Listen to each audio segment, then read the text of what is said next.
My eyes fluttered open to the dim light filtering through a dusty window pane. The air hung heavy with the scent of brewing coffee, a familiar aroma that felt oddly out of place. My gaze fell upon a worn wooden suitcase beside the bed, its brass clasps tarnished with age. Atop it lay a faded third-class ticket for the Titanic, its edges frayed, the ink bled and ghostly.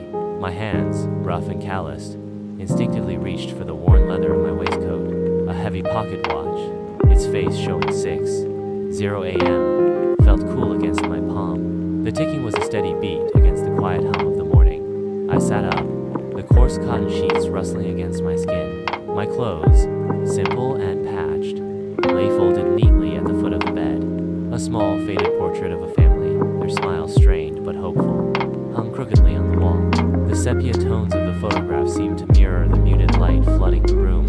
Outside, the sounds of the city were beginning to stir. The rhythmic clatter of horse-drawn carts mingled with the shouts of vendors and the distant rumble of factory machinery. The sounds were muffled, yet distinct, painting a vivid picture of life in 1912. It was a city teeming with life, yet I felt utterly alone.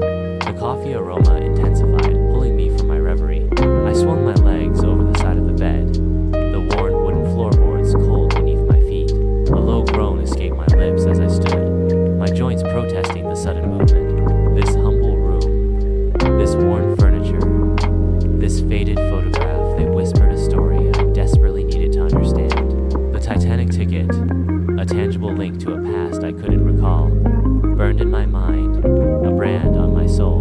The morning sun cast long shadows across the small room, illuminating dust motes dancing in the air. Each particle seemed to hold a fragment